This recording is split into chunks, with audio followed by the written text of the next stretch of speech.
Jacob was an avid hiker and had always loved spending time in nature. So when he heard about a new hiking trail that led deep into the woods, he knew he had to check it out. He packed his backpack with all the essentials: water, snacks, a first aid kit, a flashlight, and a map.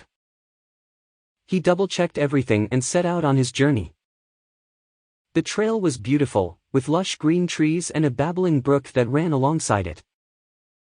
Jacob enjoyed the scenery and took his time, snapping photos and admiring the wildlife. Chapter 2: The First Signs. As Jacob walked deeper into the woods, he started to feel like he was being watched. He couldn't shake the feeling that someone or something was following him.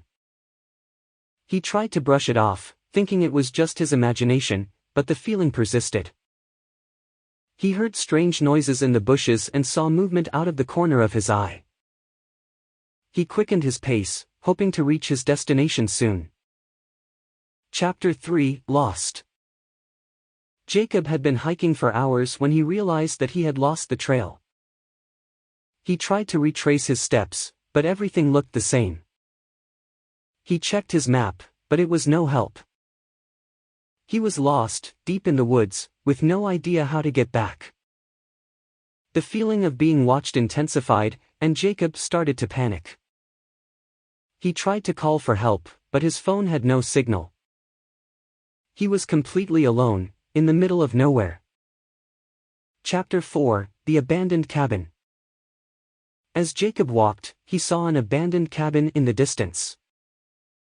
It looked rundown and abandoned, but it was better than nothing. He made his way to the cabin, hoping to find shelter and maybe even a way to call for help.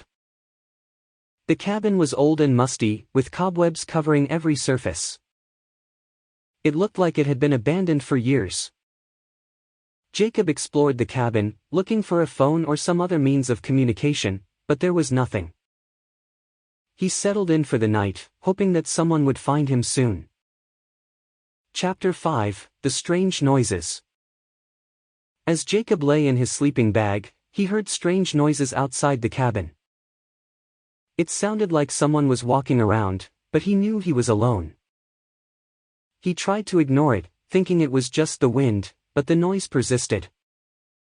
He heard scratching at the door, and his heart rate quickened. He tried to convince himself that it was just an animal, but he knew deep down that it wasn't. Chapter 6: The Dark Figure. Jacob saw a dark figure outside the cabin. It was tall and shadowy, with piercing red eyes that seemed to glow in the darkness.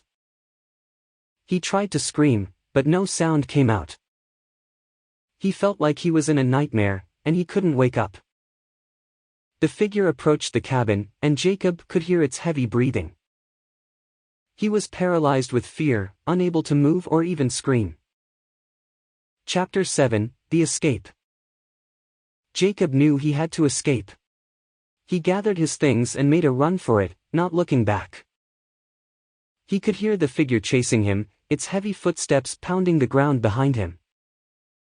He ran for what felt like hours, not stopping until he collapsed from exhaustion.